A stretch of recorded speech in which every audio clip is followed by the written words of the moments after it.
Meus caros, então nessa quinta aula eu vou dedicar mais, um período mais ou menos do século sétimo até o século XI.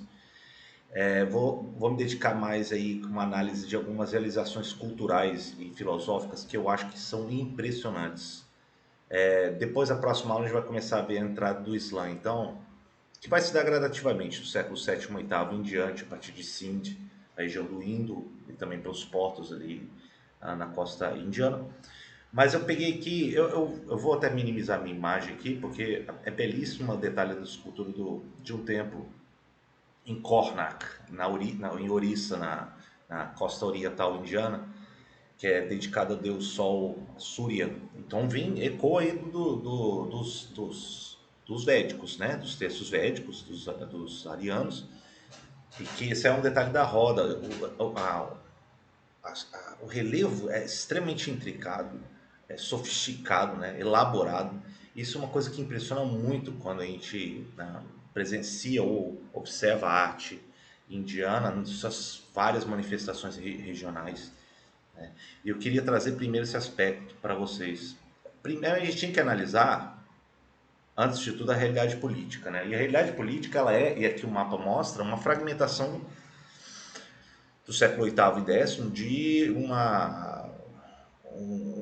praticamente uma tripartite, três grandes hegemonias que tentam disputar aí largos territórios, isso tirando as menores, no sul os Pantyas, os Cholas, os Chalukyas que vão enfrentar os Rashtrakutas e os Palas ali na região nordeste, no médio curso do Ganges e na Baía de Bengala, e os Pratiharas ali na região mais noroeste.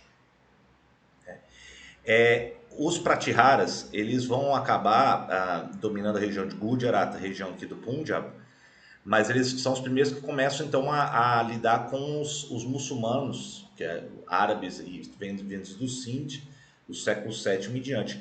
E isso vai pulverizar depois também outras migrações que acontecem, mas eles vão começar a pulverizar depois em vários reinados, principados dos Rajputs, que são descendentes, são guerreiros, descendentes de guerreiros que vêm talvez da Ásia Central, não se sabe.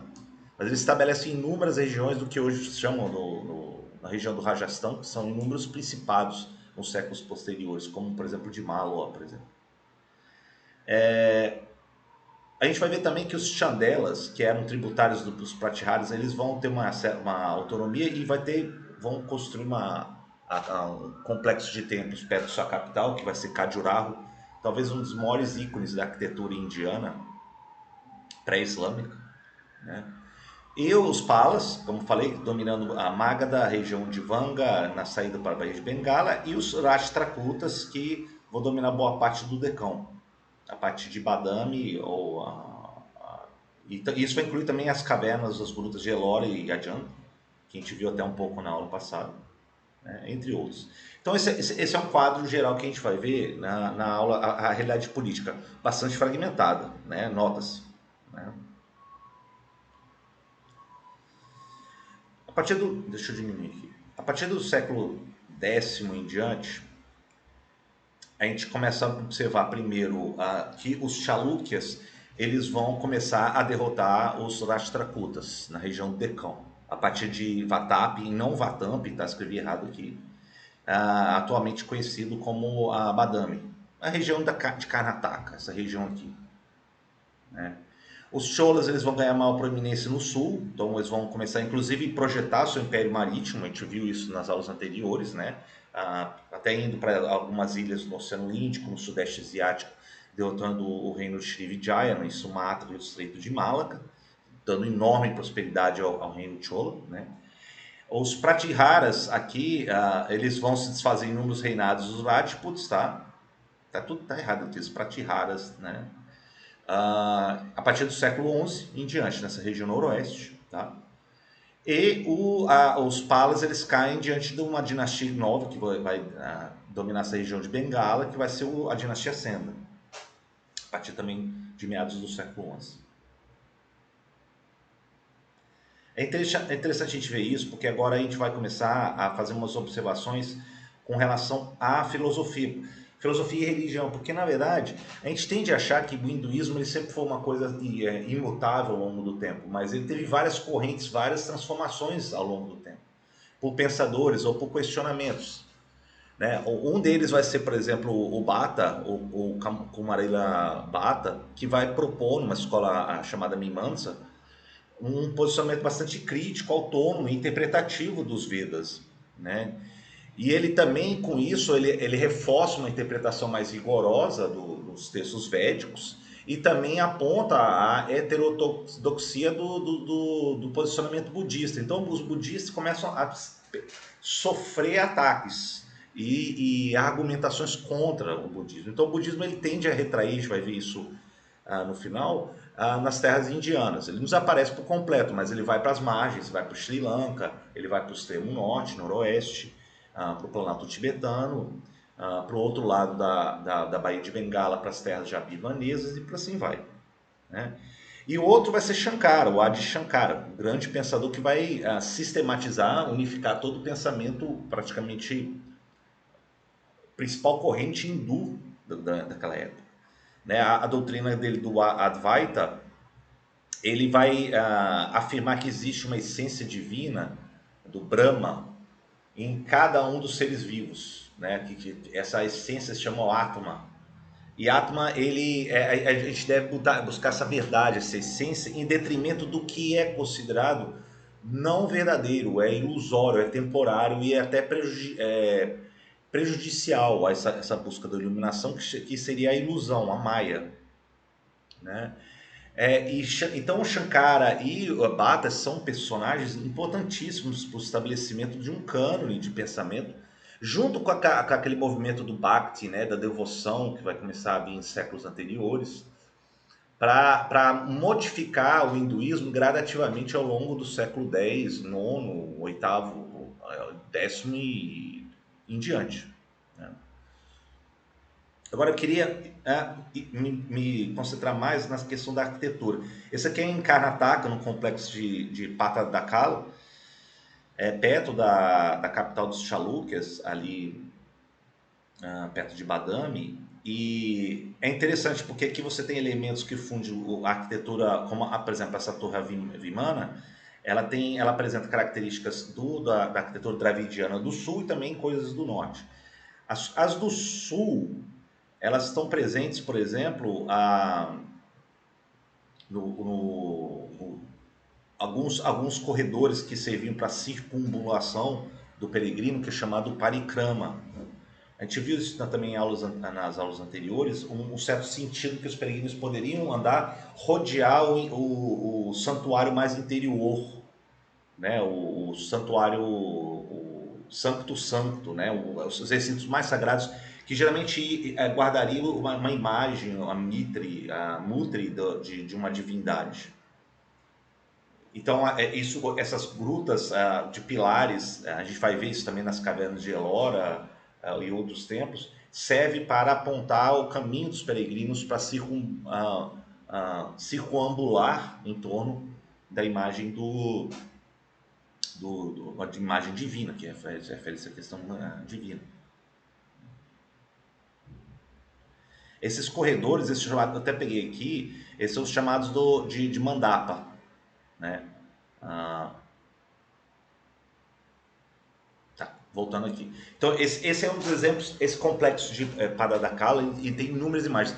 Além disso, existe muitos templos também de jainistas, imagens de outras religiões. Isso significa que é puramente Vishnu ou Shiva dessa região. Existiam outras manifestações, tá? É enorme esse complexo, é perto de Badami, ex-Badami, né? Em Karnataka. Outros que a gente viu anterior do século IX vinha das grutas de Ellora. Nesse caso aí é muito intrigado esculpiram na pedra, na rocha, o templo de Kailasha, que é a moradia mítica de onde veio Vishnu e Parvati, né?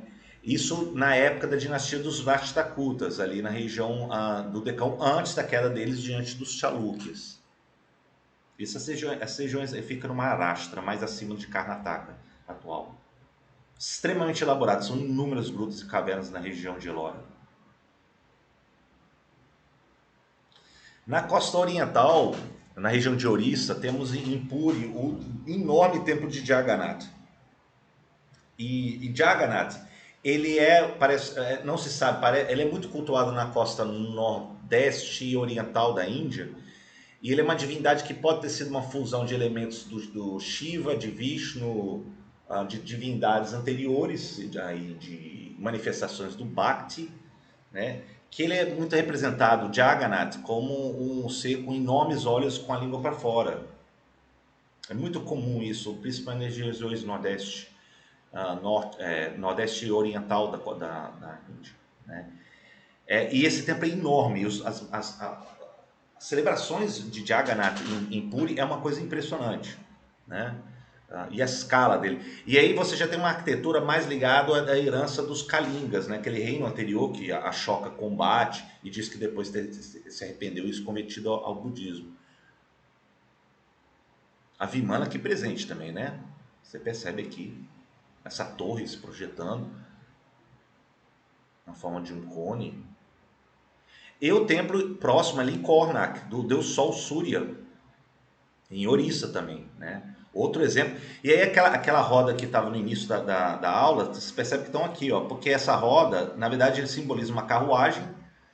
Isso nos textos védicos, tá? Que teoricamente quem conduz o Sol, o deus Sol aí, a Surya, seria uma carruagem de 7 cavalos. E hoje tem uma manifestação de simbolicamente tem uma carruagem a transportar aí uma referência ao deus Sol, a Surya em Orissa aí, que é enorme também.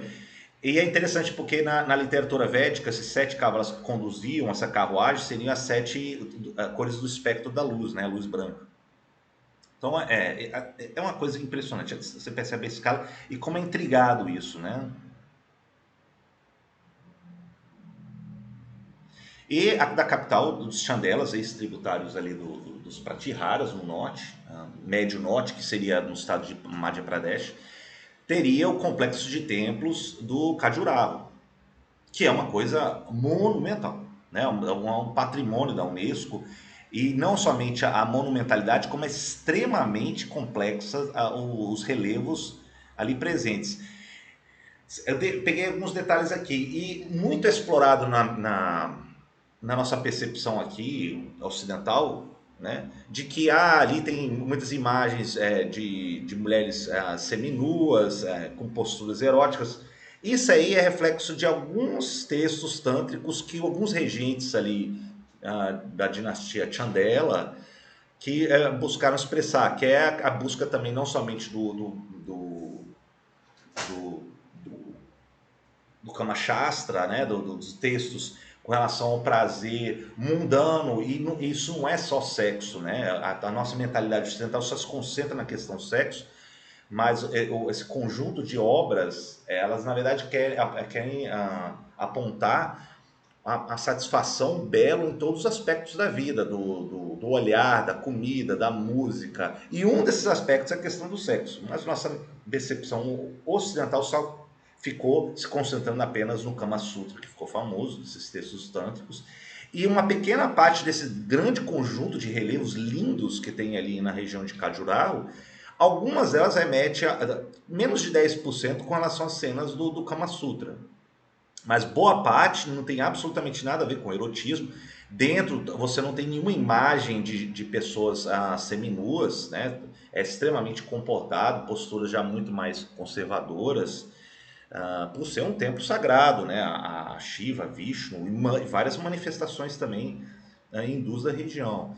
E é impressionante porque é extremamente elaborado, né? Os relevos eles adornam profusamente todo o conjunto de templos de Khajuraho.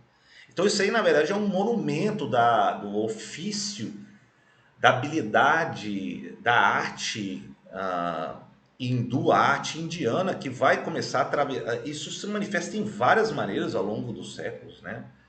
Depois a gente vai ver como é que uma arte indo-islâmica vai começando a se assentar, trazendo a questão da abstração da arte islâmica, em parte, mas também incorporando essa extrema habilidade, manifestação material de relevos, trabalhar no arenito, por exemplo, dos artesãos hindus, como vai ser manifestado no minarete do Qutub Minar, em Delhi, né?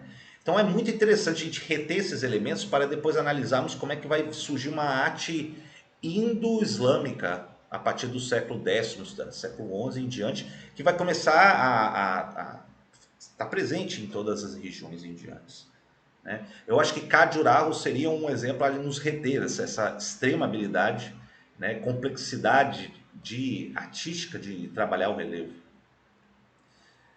Eu tenho só mais essa última imagem que eu queria analisar com vocês, que é o declínio do budismo a partir do século XII. E o budismo ele decai por inúmeros fatores, né? Primeiro tem a questão do desgaste de comunidades cada vez mais marginalizadas, não apoiadas pelos principais regentes, né? Segundo, tem uma nova leva de revigorar o pensamento hindu, como Shankara. Outros estudiosos, sábios hindus, eles começam a apontar a demasiada heterodoxia dos budistas, um desvio inaceitável de um cânone da filosofia hindu, né?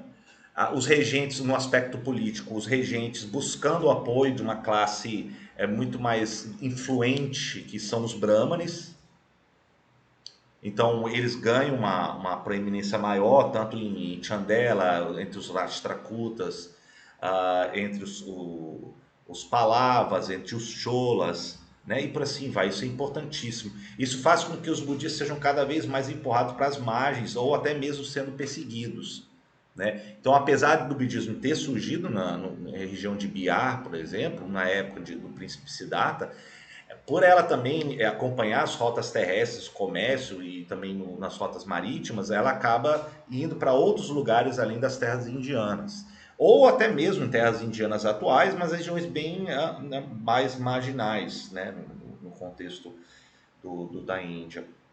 Então a gente tem aí um produto do declínio do budismo a partir do século XII por excesso de fatores, né? A gente tem, por exemplo, a fragmentação do poderio depois dos Guptas, que tinham apoiado, junto com os Kuchanas, com o reino de Bactria, né? Depois você tem um declínio disso e isso vai prejudicar a quantidade de doações e patrocínios que esses regentes anteriores davam para as instituições budistas e favorecendo cada vez mais a classe sacerdotal hindu dos brahmanes. Segundo, você tem uma invasão de inúmeros povos além das fronteiras indianas, principalmente no norte e noroeste, os heftalitas, os povos túrquicos, mongóis, depois os árabes e persas, que não aceitam, não adotam o budismo, né? Os túrquicos, mongóis, árabes, persas, depois eles cedo se convertem ao Islã, e o Islã ele também começa a apontar a heresia do budismo, né? Isso é uma coisa que também vai trabalhar. Eu peguei até um caso aqui famoso de um comandante muçulmano, que vai ser o Bakhtiar Khaldi, aí na figura, em 1193. Por exemplo, ele destrói a Universidade de Nalanda, dos maiores centros de ensino budista no final do século XII. Assim como em Vikramasila e em outras regiões que tinha centros de estudos muito antigos do budismo, e isso é destruído. Não é porque são muçulmanos, já estavam no processo de decadência, e esse novo fervor desses novos povos, como por exemplo o Khaldi, que vinha de nações túrquicas, ele leva esse fervor islamizado para as regiões onde ele vai conquistando, inclusive em Nalanda já na direção norte para a direção nordeste indiana, ao longo do Ganges, né? E também a competição com o hinduísmo e com o Islã também vai enfraquecer cada vez mais os budistas, né? Nas regiões norte, como em Bengala, regiões do norte e noroeste. Então tudo isso vai resultar numa gradativa marginalização e diminuição do budismo nas terras budistas, nas terras indianas, né? E eu gostaria de deixar isso claro, porque na próxima aula a gente vai ver a gradativa entrada do Islã, que não é marcado pela violência, tá? Eu estou pegando o caso aqui do Khaldi, mas isso é um caso pontual. Depois vai ter um infame saque do templo de Somnath por Mahmud dos Ghaznavidas, que é um templo enorme em Gujarat que é dedicado a Shiva, e ele saqueia não sei quantos de riqueza desse templo em Somnath. E isso muitas vezes é usado hoje em dia, e isso é muito perigoso.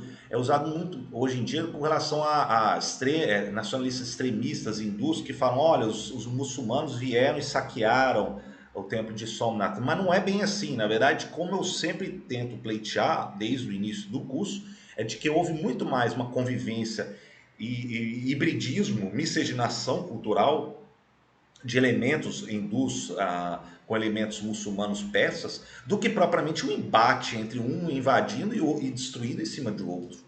Ocorreram episódios como o de Kaldi em Nalanda? Sim, mas isso não é uma coisa que vai ser a regra que vai determinar toda a história indiana. Então a gente tem que tomar muito cuidado com isso. E há os usos políticos dessa argumentação dos dias de hoje. Né?